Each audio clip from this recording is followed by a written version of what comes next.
투지 분석법은 일단 할인했고요. 두 번째, 어림셈법은 할인했어요, 안 했어요? 안 했죠. 이제 세 번째 뭘 갖고 할 거냐면, 비율 가지고 분석하는 비율 분석법을 가지고 할 건데요. 얘도 할인하지 않았어요. 할인하지 않았는데, 얘는 이제 할인했냐 안 했냐 그걸 가지고 이제 시험에서 크게 요구하고 뭐 그런 부분이 전혀 아니고, 비율 가지고 뭔가를 이제 분석한다, 이게 비율 분석법인데, 가장 이제 중요한 것은 이제 일단은 대부 비율이죠. 대부 비율. 대부 비율 옆에 혹시 부채 비율 보이세요? 요약집. 그거 조심하셔야 돼요. 네. 자, 대부 비율을 이제 LTV라고 이야기하죠. LTV. 우리 저번 주에도 한번 이야기했는데 또 한 번 더 하죠. 대부 비율은 부채 크기를 측정하는데 부동산 전체 가격을 기준으로 부채 크기를 측정해요. 그래서 1억짜리 부동산을 사는데 은행으로부터 빌린 부채가 6천이다. 그러면 대부 비율이 60%다라고 이렇게 이야기를 해요. 네. 그런데 이제 조심해야 될 게 부채 비율이 있잖아요. 부채 비율. 부채 비율도 결국은 부채의 비율을 측정하는 건데, 부채의 크기를 측정하는 건데, 자, 1억짜리 사는데 6천 빌렸으니까 역시 부채가 그냥 6천이겠죠. 자, 그런데 분모가 부동산 가격이 아니고 전체 가격 중에서 부채 빼고 나머지 지분, 자기 지분을 기준으로 부채의 크기가 얼마인지 측정하는 거예요. 그러면 1억짜리 사는데 6천만 원 빌리는 거니까 자기 지분 얼마 들어가는 거죠? 자기 지분 4천만 원 들어간 거죠? 그렇죠? 그러면 4천분의 6천은 이제 6 나누기 4 하면 1.5가 되니까 퍼센트라면 몇 퍼센트가 되냐면 150%가 돼요. 그래서 정말 조심해야 될 게 두식은 공통점이 물론 있긴 있어요. 공통점이. 부채라는 공통점이 있어요. 둘 다. 근데 기준이 달라요. 대부 비율은 전체 가격 기준 부채 크기고 부채 비율은 가격이 아니고 투자자 지분을 기준으로 부채 크기예요. 그러니까 숫자가 절대 똑같으면 돼야 안 돼요? 숫자가 절대 똑같으면 안 돼요. 수식이 다르니까 숫자가 똑같으면 안 됩니다. 대신에 의미는 똑같이 분석이 됩니다. 대부 비율이 커진다는 것은 부채가 늘어나는 거예요. 80%로 커진대. 그러면 8천만 원 빌리면 부채가 8천원 늘어난 거죠? 자기 지분이 2천원 줄잖아요. 그럼 2천분의 8천은 4니까 퍼센트니까 몇 퍼센트냐면 400%. 여전히 숫자는 똑같으면 돼, 안 돼? 안 돼요. 수식이 다르니까 절대 숫자가 똑같으면 안 돼요. 대신에 대부 비율이 커지면 부채가 늘어나는 거니까 부채 비율도 커져요. 그러니까 의미는 둘이 어떠냐면 똑같습니다. 그래서 시험에 부채 비율이 높아진다면 대부 비율이 높아진다면 똑같은 의미로 해석을 하는 거거든요. 대신에 숫자는 절대 똑같으면 된다, 안 된다? 안 된다. 만약에 시험에 동일 투자 대상에 대해서 대부 비율이 50%일 경우 부채 비율도 50%다 하면 무조건 틀리는 거예요. 확인할 필요 없이 무조건 틀려요. 숫자가 똑같으면 안 되니까. 다음. 누가 더 커야 될까요? 부채 비율이 더 커야 되겠죠. 왜냐하면 분자는 둘 다 똑같은데 분모가 가격보다 부채가 작잖아요. 분모가 작으면 그 값이 더 커지는 거 아니겠어요? 그래서 동일 투자 대상에 대해서 숫자가 절대 똑같으면 안 되고 숫자가 누가 더 커야 된다. 부채 비율이 더 커야 된다는 거. 네. 다음. 이제 우리 책을 보면 대부 비율 양가로 1번에 보면요. 동그라미 2번을 보니까 뭐라고 나왔냐면 대부 비율은 투자 자본 구조를 나타내는 지표라고 나왔어요. 이게 무슨 말이냐? 대부 비율이 60%라는 것은 전체 투자 자본 중에 내 돈 40% 들어가고 남의 자본 60% 끌어다 썼다. 그래서 투자 자본 구조를 보여주는 거고, 그 옆에 보니까 대부 비율이 100%가 초과될 수도 있다고 나왔어요. 정상적인 대출에서는 대부 비율이 100%가 초과될 수가 전혀 없죠. 전혀. 근데 경우에 따라서 나타나는 경우도 있죠. 1억짜리 부동산 담보로 잡고 6천만 원 빌려줬단 말이에요. 그러면 대부 비율이 60% 이렇게 대출을 정상적으로 깔았는데 차입자가 연체하니까 은행이 열받아가지고 경매 신청했어요. 근데 바로 낙찰되는 게 아니고 유찰되다가 낙찰가가 5천까지 떨어져 버린다면, 시장 가치가 떨어진다면 어때요? 대부 비율이 120%가 될 수도 있겠어요? 이렇게. 그래서 대출 당시에 대부 비율이 100%가 넘는다, 이건 절대 아니고, 대출 당시에는 정상적으로 가지만 중간에 나중에 부동산의 시장 가격이 떨어진다면 대부 비율의 경우에 따라서 100%를 초과할 수도 있다 이렇게. 예. 다음 동그라미 3번 보니까 대부 비율이 높아지면 당연히 부채 비율도 높아지고 대부 비율이 높아진다면 금융적 위험도 커지겠죠. 자금 융통에 따른 위험. 대부 비율이 높아지면 은행은 위험이 커지죠. 대출 이자율도 높일 거예요.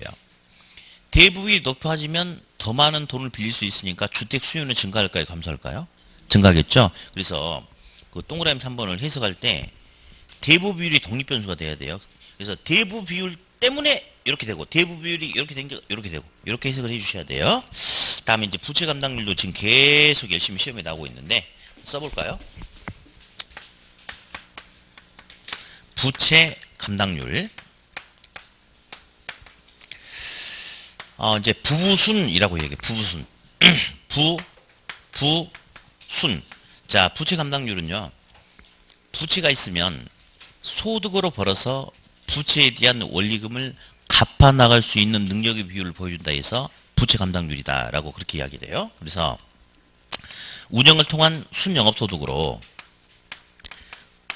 빌린 돈에 대한 부채 서비스액, 원리금을 갚을 수 있는 능력이래요. 이게 바로 원리금이에요, 원리금. 그러면 어디?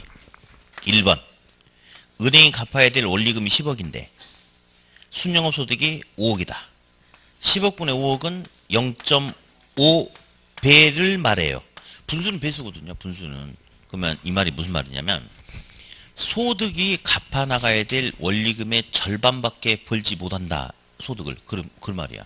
그럼 이런 상태라면 은행에서 빌린 돈에 대한 갚아야 될 원리금을 소득으로 제대로 갚을 능력이 돼야 한대요. 안 되죠?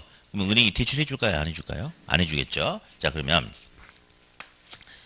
분순이 2라고 비교를 하니까 0.5는 1보다 작죠. 이 말은요. 부채 감당률은 소득으로 벌어서 원리금을 갚을 능력이 크다 작다? 작다. 대출 안 해준다. 두 번째. 부채 서비스액이 10억이다. 원리금 순영업소득 15억이다. 그러면 1.5죠. 1.5 배는 1보다 크죠. 이 말은요. 1배가 둘이 똑같단 말이에요. 1배가. 분자분모 똑같단 말인데 1.5라는 것은 소득으로 원리금을 갚고도 잔여익이 남아있다 이거죠. 이런 애들이 연체하겠어요? 안 하겠어요? 안 하겠죠. 그래서 가장 잘 물어보는 것은 부채 감당률이 1보다 작으면 은행은 대출 투자 안 해줄 거고 1보다 크면 투자 대출해준다. 일단 요거 잡는 게 가장 이제 중요한 내용이 되겠어요. 부부순 이렇게. 다음에 이제 한 장을 넘겨볼 거예요. 채무 불이익률이 있어요. 채무 불이익률은 채무가 있다. 내가 갚아야 될 뭔가 있다. 처리해야 될 돈이 있다. 이행 갚는다. 근데 불이행 갚지 못할 가능성. 유효 저소득 분의 영업경비 부채 서비스인데 잠깐 볼까요? 우리 이제 유효한 총소득에서 영업하면서 나타나는 경비를 빼야 되겠지. 영업경비. 뭐 임대료도 빼야 되고 유지관리비 빼야 되고 직원들 월급도 빼야 되고 전반적인 경비를 감당해야 되겠죠. 그럼 뭐가 되냐면 이제 순영업소득이 돼요. 그리고 여기서 만약에 투자 시 남한테 돈을 빌려갔다면 빌린 돈에 대한 원리금도 역시 갚아야 되지 않을까요? 그렇죠. 자, 그럼 볼게요. 채무 불이익률이 이제 유효 총소득을 벌어서 이 돈 가지고 처리해야 될 가장 대표적인 돈이 두 개 있어요. 요거 영업하면서 나가는 비용은 기본적으로 감당을 해야 되죠. 플러스 빌린 돈이 있다면 빌린 돈에 대한 원리금을 감당해야 되겠죠. 그렇죠. 그래서 유효 총소득으로 요 두 비용을 감당을 해야 된대요. 근데 1번 유효 총소득이 10억인데 영업경비하고 부채 서비스액이 만약에 9억이다. 90%죠.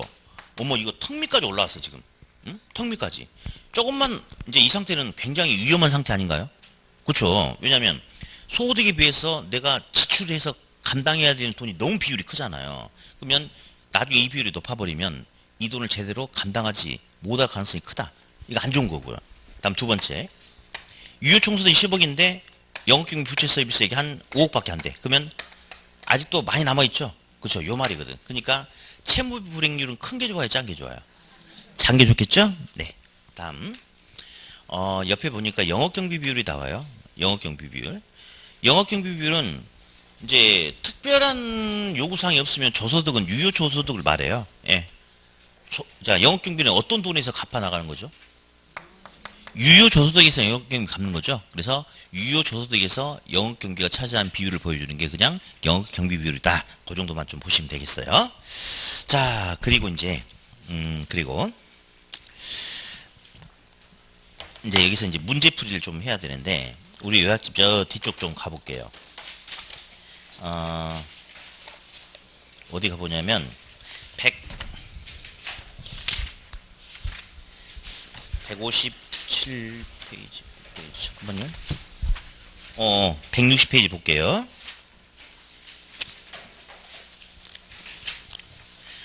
이제 82번 문제, 161페이지 82번 문제를 좀 풀어봐야 돼요. 82번.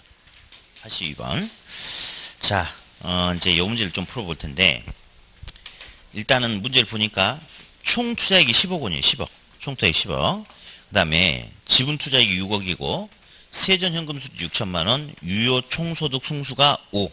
그 다음에 이제 부채 서비스액이 4천만 원인데, 1번부터 5번까지 전부 다 뭐 시키고 있냐면 계산시키고 있어요. 그죠? 5번 지분에 뭐가 나왔어요? 부채 감당률. 어디? 81번도 5번에 뭐가 나왔어요? 부채 감당률. 80번도 5번에 뭐가 나왔어요? 부채 감당률. 이런 1번부터 그러니까 1번부터 5번까지를 전부 다 계산시키는 문제에서는 부채 감당률이 밥 먹듯이 나와요. 거의 안 빠지고 나오거든요. 그렇기 때문에 이제 여기 보니까 지금 총 투자액도 있고 지분 투자액도 있고 세전도 있고 유효 총소도 있고 부채 서비스액도 있는데, 그러면 부채 감당률을 알아보려면 순영업소득이 얼마인지 알아야 되죠. 저거 먼저 딱 얼른 계산해 놓고 가는 게 제일 편합니다. 일단 그러면 어디 순영업소득에서 부채 서비스액을 빼면 뭐가 됩니까? 세전이 되잖아요. 세전이 지금 세전은 얼마 나왔어요?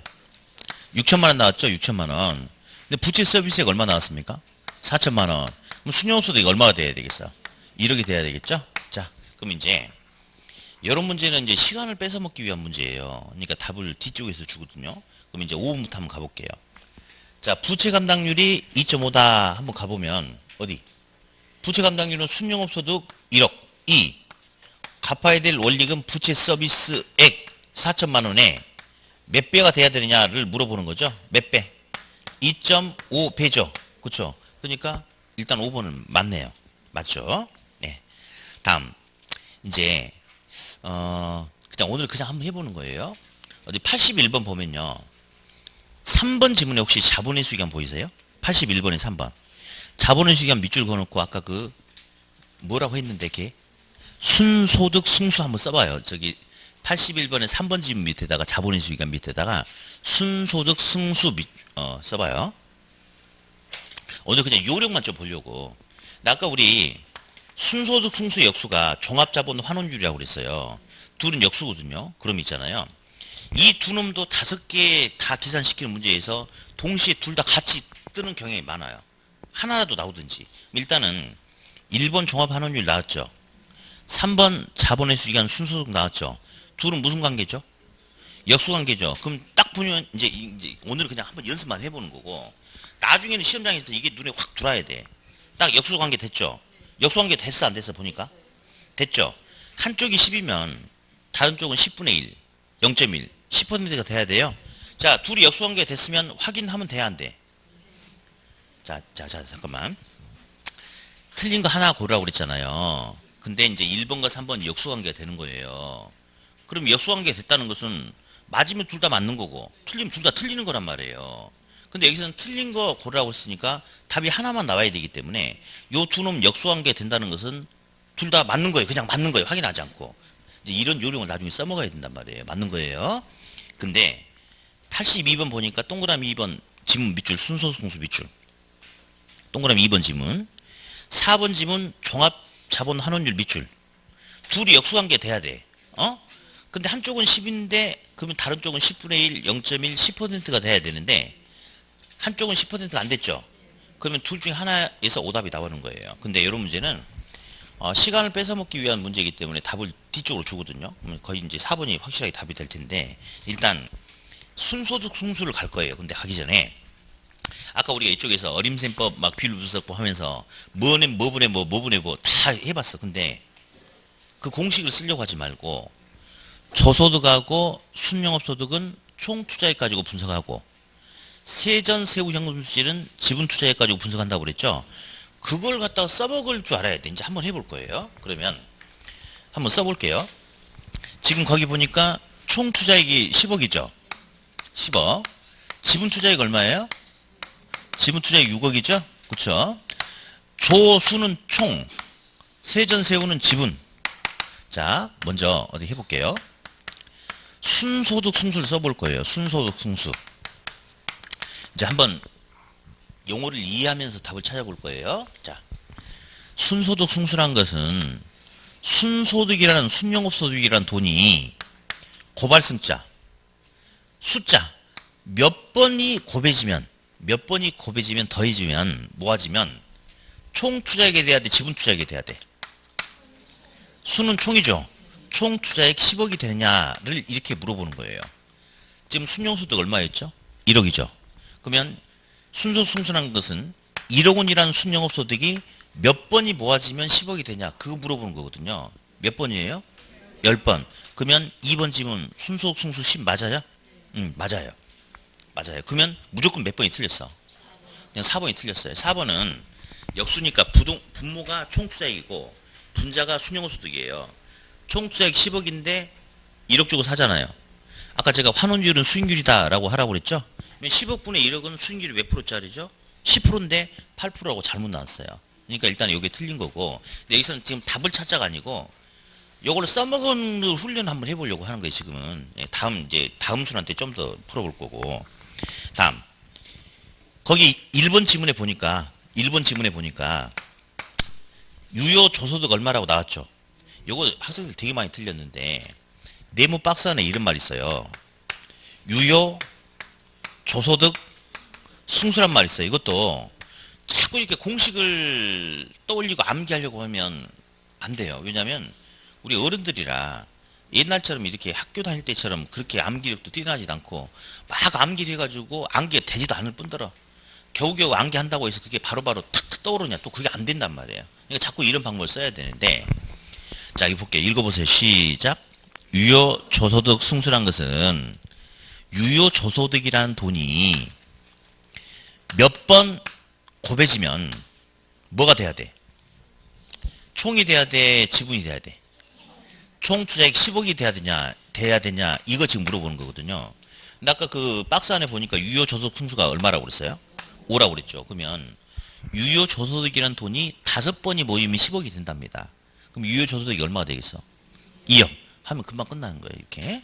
다음 3번에 세전 현금 수지 승수 나왔어요. 또 보자고요. 세전 현금 수지 승수. 자, 또 한번 읽어볼 거예요. 자, 어떤 돈이 세전 현금 수지란 돈이 몇 번이 곱해지면 뭐가 돼야 돼? 총 지분 투자액 얼마가 돼야 돼? 6억이 돼야 되냐라고 하는 거예요. 예. 세전 세후는 지분 가지고 분석하니까. 그러면 세전 현금 수지 얼마라고 나왔어요? 6천. 그러면 6천만 원이란 돈이 몇 번이 곱해져야지 지분 6억이 되는 거예요? 10번. 그러니까 세전 현금 수지 승수는 10이다. 맞아요? 예. 그런 방법을 앞으로 계속 그렇게 쓰셔야 돼. 그러면 굳이 공식 암기하지 않고 읽으면서 끝낼 수 있겠죠? 조수는 총 투자액 가지고 분석하고 세전 세후는 지분 투자액 가지고 분석하고. 다음 이렇게 한번 해볼게요. 세후 현금 수지가 3천만 원이라면 세후 현금 수지 승수는 얼마냐? 자, 또 가보자. 세후 현금 수지가 얼마라고요? 3천만 원. 이 몇 번 곱해지면 뭐가 돼야 돼? 6억 지분 투자액이 되냐, 6억 지분 투자액이 되느냐 물어보는 거죠. 그러면 승수가 얼마큼 돼야 돼? 얼마? 3천만 원 몇 번 모이면 20번 모여야지 6억이 되겠죠. 그렇게 정리할 거야. 그렇게. 그러니까 이제 어림셈법은 개념은 어림잡아 셈한다 간단하다 이거예요. 근데 문제가 간단하게 많이 나오지. 사실은 뭐 순소 승수 할인했냐 안 했냐 뭐 이런 거 등등등 해서 많이 나오긴 하는데 가끔 아까처럼 지문 5개 몽땅 다 뭐는 뭐로 나온다 뭐는 뭐 이런 재수없는 문제가 나오게 돼. 또 그리고 방금 풀어봤던 이것도 있잖아요. 만만치 않은 문제들이에요. 나중에 보면 다 암기해서 풀려고 하면. 근데 저소득 순영업소득은 총 투자액 가지고 분석하고 세전 세후는 지분 투자액 가지고 분석하고 요 개념을 잘 활용하면 이 까탈스러운 문제를 그냥 쉽게 넘어갈 수 있는 그런 문제들이 하겠어요. 그래서 나중에 우리가 활용을 좀 잘 좀 하셔야 될 것 같고 다음에 이제 어디 또 볼 거냐면 잠깐만요. 저기 159페이지 볼게요. 요약집. 이런 스타일의 문제가 종종 지금 나오고 있는데 자 76번 봅니다. 76번 78번 8번 쏘리 8번 자 단순 해수기간법으로 다음 부동산의 투자한들의 타당성을 분석한 결과 가장 타당한 것은 159라고 나왔죠. 잠깐만 단순 회수기간법은 투자 자본을 회수하는 데 단순하게 몇 년 걸리냐 이거예요. 그럼 자본 회수기간 승수를 물어보기 때문에 가장 타당한 것은 기간이 긴 거 짧은 거. 짧은 게 가장 타당하지. 근데 이제 끝에 보니까 단 현금 흐름은 기간 중에 균등하게 발생한다라고 가정한다 라고 하는 말이 무슨 말이냐면 159 무슨 말이냐면요. 1년 12달이에요. 근데 2020년 1년 전체를 놓고 보니까 2020년 1년 전체 기간 동안에 1200만 원의 수익이 예상된다고 가정을 할게요. 그럼 연간 현금 흐름이 균등하다는 것은 자 1년 동안 12달 동안 1200 벌면 9달이면 얼마 번다? 900. 6달이면 600. 그 말이에요. 그냥 그 말. 그러면 A 같은 경우는 살 때 현재 500 주고 사는 거죠. 근데 500만 원을 회수하려면 몇 년 걸리는지 해볼래요? 1년, 2년 벌면 100, 300, 토탈 400 들어오죠. 아직 100이 부족이에요. 근데 3년 동안 다 벌면 200이니까 3년에 절반만 벌면 되겠죠? 몇 년? 2.5년. 2년 반, 2.5년 써놓고요. B는 몇 년 걸려요? 700 회수하려면? 4년 걸리죠? 네. C는 몇 년? 3년이지. C는 200, 100, 300이니까 3년 걸리죠? 자, D는 1년, 2년, 3년 벌면 600 들어와요. 200만 더 들어오면 되죠? 그러면 4년차 반만 들어오면 되잖아. 그러니까 3.5년 이렇게요. E는 900 회수하려면 총 몇 년? 5년 다. 이 중에서 가장 타당한 것은 자본 회수기간이 가장 짧은 게 제일 좋은 거죠. 그래서 가장 짧은 년 몇 년? A년. 이렇게. A. 자, 이제 그렇게 했고, 그 다음에, 이제 우리 기본서도 갖고 오시라고 그랬죠? 기본서 잠깐 보면 이제 어떤 걸 좀 다뤄봐야 되겠냐면,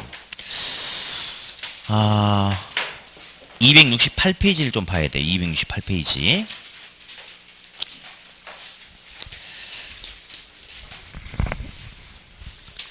담보대출. 주택담보대출도 있고 상가담보대출도 있어요. 주택담보대출, 상가담보대출. 근데 이제 담보를 잡히고 돈을 빌리는데 옛날에는 담보 능력만 충분하면 그냥 담보 잡고 돈 빌릴 수 있었어요. 지금은 대출 안 나오죠. 지금은 담보 능력은 있지만 빌린 돈에 대해서 갚아나가야 될 소득이 없으면 대출 안 해주잖아요. 그래서 이제 이런 조건일 때 대출 받을 수 있는 최대 금액이 얼마냐를 물어본 게 시험에 거의 한 10번 나왔어요. 10번 정도. 그래서 이제 볼 텐데, 일단 주택이든 상가든 1차적으로 LTV를 적용합니다. LTV 적용하고요. 두 번째, 추가로 주택은 DTI 적용해요. DTI는 개인의 소득에 대해서 은행에 지불해야 될 원리금의 크기를 측정해서 정부가 통제하는 게 DTI고, 다음에 상가 같은 경우는 이제 요거 뭐 DSRA하고도 하고 막 그래요. 예. 부채 이거 자 상가는 부채 감당률을 적용합니다. 부채 감당률. 자, 부채 감당률을 어떻게 한계하라고 그랬어요? 순 이렇게 한계하라고 그랬죠. 그래서 분자가 영업을 통한 소득. 자, 상가 같은 경우는 운영 소득이 있을 수 있겠죠. 그렇죠? 그래서 영업을 통한 소득 가지고 갚아야 나가야 될 원리금, 부채 서비스액을 갚을 수 있는 능력을 이제 통지를 하는 건데, 자, 여기서 이제 키포인트는 뭐냐면, 원리금, 부채 서비스액이 똑같은 말이에요. 빌린 돈에 대해서 갚아나가야 될 원리금 똑같은 말인데요. 자, 빌린 돈에 대해서 갚아나가야 될 원리금은 빌리고자 하는 대출 원금에다가 저당 상수를 곱하면 우리 해봤죠 저번에 갚아나가야 될 뭐가 된다? 원리금이 된다. 요 공식을 잘 써먹을 수 있냐 없냐 이제 이게 관건이에요. 관건. 네. 근데 주택은 그러면 대출 가능한 금액이 여기 들어와 있겠네? 그러겠지. 상가는 여기 들어와 있겠네? 맞잖아요. 이제 요거 구할 때 대출 가능한 금액을 X라고 하니까 요거 그래요. 일단 할게요. 그러면 할게요. 자, 이제 먼저 주택담보대출 2번, 상가담보대출 1번 이런 패턴을 좀 거의 유지하거든요. 그래서 이제 이번에도 우리가 준비를 좀 잘 하셔야 되는데 일단 대표 예제를 좀 먼저 볼게요. 자, 주택담보대출을 희망하는 A의 소유 주택 시장 가치가 3억 원이고 연간 소득이 5천만 원이며 다른 부채가 없다면 A가 받을 수 있는 최대 대출 가능한 금액이 얼마냐. 자, 근데 이런 문제는 대단히 좋은 문제예요. 특히 우리 공부 못하는 학생들한테 너무 좋아. 계산 문제 못하는 학생들은 못 풀지. 그건 못 풀죠. 근데 그래도 LTV를 적용할 줄 알거든요. LTV만 적용해도 답이 안 되는 것 최소한 2개, 3개가 빠져나가 버립니다. 이제 가볼게요. 밑에 보니까 연간 저당 상수 0.1이고 밑에 LTV는 시장가치 기준 몇 프로까지? 60%. DTI 몇 프로? 40%. 그럼 먼저 맨 처음에 무조건 LTV 갖다 들이미는 거예요. 그러면 3억짜리에 60% 얼마야? 1억 8천. 자, 그러면 이 문제는 지금 LTV 적용했더니 1억 8천이라는 금액이 나왔죠? 예, 63, 18 이렇게. 그쵸? 어디 잠깐만. 이 1억 8천이 최대 금액이에요? 최저 금액이에요? 최대 속된 말로 이빠이 빌려도 1억 8천밖에 대출 안 나온대. 그러면 벌써 답이 아닌 게 나오잖아요. 몇 번? 1억 8천 초과되는 금액은 대출이 안 나오는 겁니다. 그러니까 바로 4번 오목이 틀린 거예요. 얼마나 좋아, 얼마나. 다음 오른쪽 문제. 오른쪽 페이지. 거기 대부 비율 네모 박스 안에 보이세요? 0.8이라고? 밑줄 그어봐. 0.8. 그 박스 밑에 보니까 상가 얼마짜리예요? 오른쪽 페이지, 오른쪽. 얼마? 15억이라 나왔죠? 15억에 0.8 하면 얼마죠? 눌러봐. 15 곱하기 0.8. 15억 곱하기 0.8은 12억이에요. 그러면 있잖아요. 일단 오른쪽 페이지 문제예요. 이 조건에서 대출 가능한 금액을 LTV 적용했으니까 일단 12억이죠. 답이 안 되는 게 몇 개예요? 3개죠. 그래서 보세요. 이 문제는 계산 문제 못하는 학생들은 어차피 찍어야 되는데 5개 지문 가지고 답을 찍는 것보다 LTV 하나만 들이밀면 일단은 하나만 들이밀면 답이 안 되는 게 2-3개가 빠져버린단 말이에요. 그러고 나서 찍으면 얼마나 좋겠어. 그러니까 문제 계산 문제를 못해도 괜찮아요. 근데 최선을 다하셔야 돼. 최선을 다한다는 것은 자기 여건에 맞춰서 하는 거예요. 나는 죽어도 못하겠다 그러면 하지마. 안 해도 되는데 근데 아예 손 놔버리면 안 되고 이런 문제 유형 가지고 LTV라도 적용해서 답이 아닌 걸 걸러내고 찍는 그런 거라도 해. 그게 바로 최선을 다하는 거예요. 그게 그렇게. 자, 그럼 다시 이제 왼쪽 갑니다. 왼쪽은 일단 LTV 적용하니까 1억 8천까지 나왔죠? 자, 이제 DTI 가볼게요. DTI. 자, 개인의 소득 얼마예요? 5천만 원이죠? 다음에 이제 원리금은 아까 이야기했듯이 빌리는 돈 곱하기 저당 상수 해야지 원리금이 나와요. 자, 빌리고자 하는 돈 X입니다. 저당 상수 얼마예요? 0.1이죠. 이 값이 40% 0.4가 돼야 된다고 그랬습니까? 지금 왼쪽 페이지 하고 있어요. 다시. 지금 268페이지 하고 있습니다. 네. 왜? 뭐 잘못됐어요? 개인의 소득 5천만 원. 그 다음에 원리금은 빌리고자 하는 돈 곱하기 저당상수 하니까 그 값이 0.4가 돼야 된다고요. 그럼 이제 X를 구해야 되겠죠?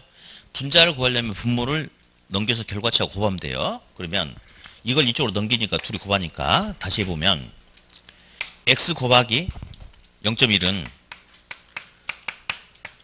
2천만 원 되겠어요? 2천만 원. 그럼 X를 구하려고 하면 양변을 둘 다 0.1로 나눠주면 되지 않겠습니까? 그러면 2천만 원 나누기 0.1은 얼마가 되냐면 2억이 돼요. 2억이. 2억. 자, 그럼 여기서 보세요. 아까 LTV 적용하니까 대출 가능한 최대 금액이 1억 8천이었고 DTI 적용하니까 2억이었죠. 둘 중에 큰 금액, 작은 금액. 작은 금액 빌려주는 거예요. 그러니까 답은 얼마? 1억 8천. 일단 왼쪽에 주택담보대출 가장 기본형 문제입니다. 지금은 기본형부터 가야 돼요. 그리고 나서 이제 다음 순환 때 응용형도 갈 거고요. 아무튼 기본형이 중요합니다. 기본이. 다음 오른쪽 상가. 오른쪽 페이지 상가. 상가 같은, 근데 이제 상가가 좋은 게 뭐냐면요. 상가는 응용 문제가 없어요. 상가는 그냥 그대로 똑같이 나옵니다. 3번 여지껏 나왔는데 똑같이 나옵니다. 자, 일단 가볼게요. 자, 상업용 부동산에 대한 대출 기준이 아래 보기와 같대요. 그럼 이런 조건에서 대출 가능한 최대 금액이 얼마냐를 물어보고 있는데, 자, 대출 승인 기준 보니까 부채 감당 비율 얼마 이상? 1.2. 대부 비율 0.8. 다 밑줄 그어놔야 되겠죠, 숫자는. 다음에 저당 상수 저 밑에 보니까 0.1. 상업용 부동산의 현황 보니까 평가 가격이 15억. 그러니까 15억짜리죠. 연간 순영소득이 얼마예요? 1억 5천. 아까 LTV 먼저 한번 해봤죠. LTV 드립이니까 15억 곱하기 0.8 하니까 아까 얼마까지 나왔죠? 12억. 그래서 LTV 적용했을 때 대출 가능한 최대 금액은 일단 12억이에요. 12억. 그러니까 3번, 4번, 5번 답이 안 된다고 그랬죠? 네. 이제 부채 감당률 가볼게요. 자, 순영업소득 얼마예요? 1억. 1억 5천만 원이죠? 그렇죠? 다음에 부채 서비스액이 원리금입니다. 아까 원리금 어떻게 한다고 그랬어요? 빌리고자 하는 돈 X라고 하자. 곱하기 무슨 상수? 저당 상수 얼마? 0.1 하면 원리금 된다고 그랬죠, 이거 분모. 이 부채 감당률 얼마 이상 돼야 된다? 1.2 이상 돼야 된다. 자, X를 구해야 되는데 X를 구하려면 이런 개념이에요. A 곱하기 2는 2분의 12는 2다 라고 이렇게 하자. A 값이 3이죠. 3. 3 곱하기 2는 6. 12 나누기 6은 3. 아니 2 이렇게. A 값을 구하려면요. A가 바깥으로 빠져나오고 여기 있던 2가 A자로 들어가면 돼요. 2 곱하기 2는 4죠. 12 나누기 4는 3이에요. 이렇게. 그래서 이런 논리가 있는데 뭐 논리 생각할 필요가 없죠. 분모 구하라고 하면 그놈 바깥으로 끄집어내고 바깥에 놈 집어넣으면 됩니다. 그냥. 예. X가 바깥으로 나가면 되죠. X 다음에 이게 여기 아까 얼마 1.2였죠? 이렇게 넣으면 돼요. 그럼 X 구하려면 분자 1억 5천. 자, 여러분 1억 5천 나누기 1.2 곱하기 0.1 하면 안 돼. 분모 있는 건 다 나누는 거야. 그쵸? 자, 어디 계산기 눌러봐요. 1억 5천 나누기 1.2 나누기 0.1 눌러보세요.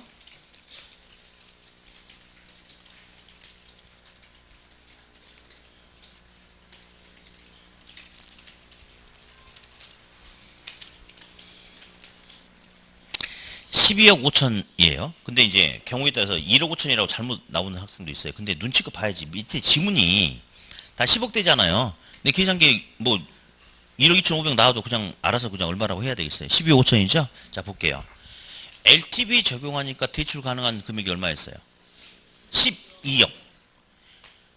그 다음에 부채 감당률 적용하니까 12억 5천. 당연히 둘 중에 큰 거 작은 거?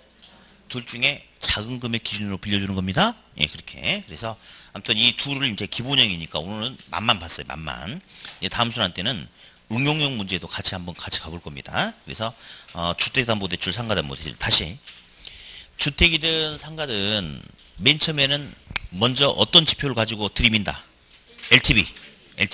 그래서 해보다가 그러니까 이제 제 관점으로 보면 이까짓 게 뭐가 문제냐 이제 이렇게 저는 생각할 수는 있겠으나 또 학생들 입장에서는 어렵다라고 느낄 수도 있어요.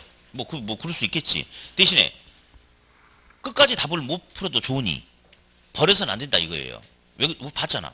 이거든 저거든 LTV를 적용 못 한다는 거는 말이 안 되는 거 아니에요. 그게 뭐 나는 못 하는데요. 뭐 자랑이야 그게? 자랑 아니잖아요. 부동산 가격에다 LTV 갖다 들이미는 거는 그건 할 줄 알아야지. 그죠? 그러면 LTV만 갖다 들이밀어도 5개 지문 중에 답이 안 되는 걸 몇 개 걸러낼 수 있죠. 그러면 정 안 되면 거기까지 하는 게 자기한테 최선이라면 거기까지라도 하세요. 그래서 아무튼 이런 문제는 좋다. 답이 아닌 걸 금방 걸러낼 수 있으니까 그렇게. 네. 자, 이제 부동산 금융 파트로 갈 텐데요. 자, 우리 이제 책 281페이지 부동산 금융. 부동산 금융은 부동산을 이용해서 필요한 자금을 융통한다가 이제 부동산 금융인데, 시험 문제는 자 일단 281페이지 이번 수량까지는 기본수하고 요약제를 좀 병행할 거예요. 이제 기본수 위주로 가는데, 근데 기본수에 이제 빠진 것들이 있으면 요약지 가지고 좀 그달락을 하고 이렇게 하고, 어차피 이제 다음 달 가면 요약지 가지고 이렇게 쭉 볼 거니까요. 이제 부동산 금융은 부동산을 이용해서 필요한 자금을 융통하는 게 부동산 금융인데, 이제 시험 문제는 요즘에 한 4-5문제 정도 꾸준하게 출제가 되고 있는 것 같아요. 예. 자, 그러면서 바로 이제 앞쪽은 뭐 안 봐도 상관없겠고요. 283페이지 보면 지분금융과 부채금융이 있어요. 지분금융, 부채금융. 요건 이제 구분 좀 하셔야 되는데, 이제 우리 이제 학계론에 3대 변수가 있어요. 3대 변수가. 우리 엊그저께 주말에 특강할 때도 수업했는데, 유량저량, 직접개입, 간접개입, 지분금융, 부채금융. 아주 이제 중요한 부분이죠. 자, 그러면 이제 여기 별표 2개 쳐놓고 동그라미 4번 잠깐 보니까 지분금융의 대표적인 예라고 나와서 지분금융 동그라미 쳐서 지분금융. 예. 그래서 이제 두 번째 줄에 보니까 그 밖에도 뭐 부동산 펀드, 신디케이트, 조인트 벤처 뭐 여러 가지가 있는데, 일단 신디케이트 밑줄 하나 그어놓고 밑에 한편 부채금융 동그라미 쳐놓으세요. 부채금융. 그 밑에 ABS, MBS 밑줄 그어놓고 기타 나머지도. 그리고 이제 지금 책에 빠졌는데 시험에 나온 게 하나 있어서 저 밑에다가 그냥 일단 이렇게 써놔요. 저 밑에다가 빈 공간에다가 매자인 금융 해가지고 그냥 써봐요. 신주 인수 건부 사채 전환 사채, 그냥 잠깐만 이렇게 써놓으면 제가 설명을 좀 할게요. 매자인 금융, 신주 인수건부 사채 또는 뭐 전환 사채 이런 거다. 그렇게 잠깐 좀 써볼게요.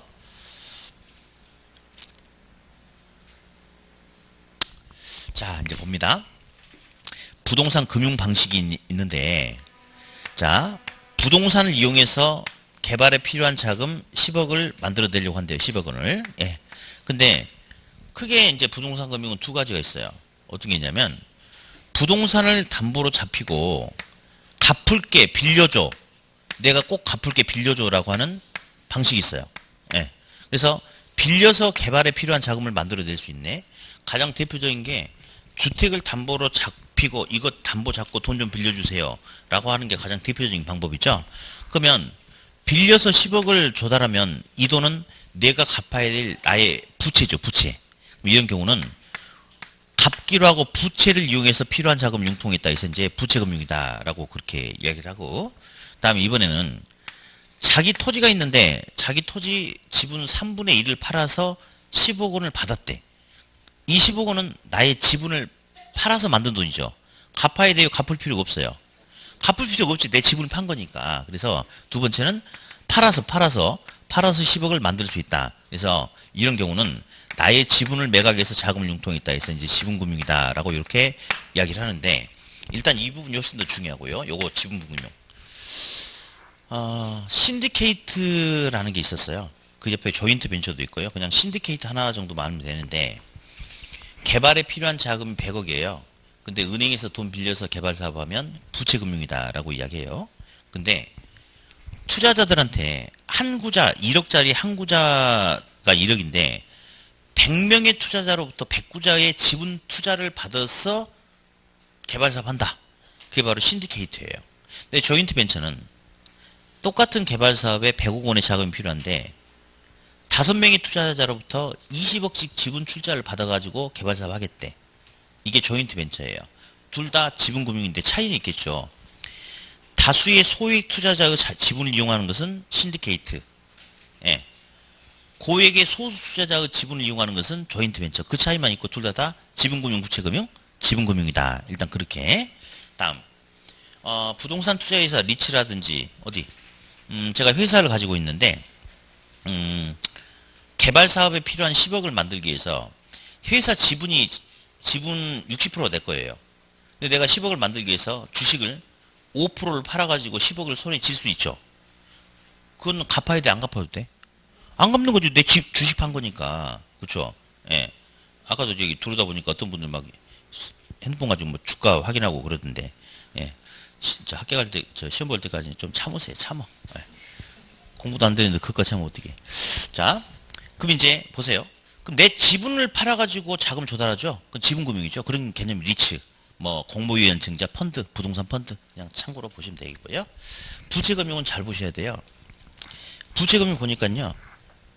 채권 사채 발행을 통해서 뭐 한다라고 했는데 거기 보니까 이제 아까 이제 사채란 말이 있어요. 사채. 이제 사채는 뭐 회사채도 있고 뭐 주택 상환 사채 뭐 이런 것도 있는데 사채는 우리가 역사적인 사건들을 통해서 보면 사채는 부채금융이에요. 왜냐하면 사채업자한테 사채를 빌렸었다가 부채인데 안 갚으면 변사채로 발견되는 우리가 역사적 사건들을 많이 봤잖아요. 그러니까 보세요. 남의 돈 빌려 써가지고 안 갚으니까 변사채가 되는 거지. 그러니까 사채란 말이 들어가면 지분금융, 부채금융 전부 다 부채금융이 되겠죠. 부채금융. 예.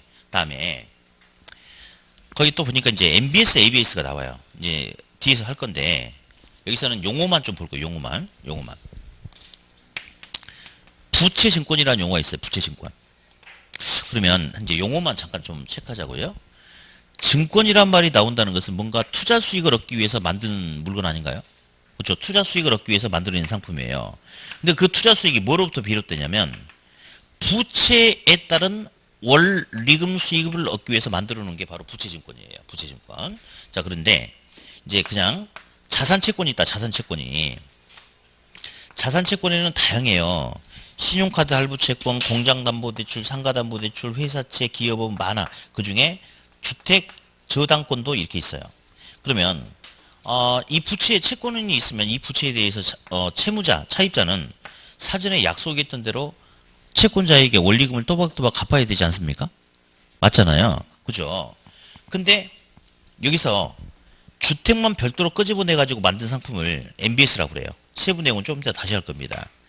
자산을 기초로 만들어낸 것을 Asset Backed Security ABS라고 그래요. 그러면 결국은 MBS, ABS는 결국은 부채로부터 비롯되는 원리금 수익을 얻기 위해서 만들어 놓은 상품 아닌가요? 그래서 지분증권, 부채증권이다라고 이야기해요. 그래서 이 두 놈은 부채금융 방식이다. 그렇게 이야기를 하고요.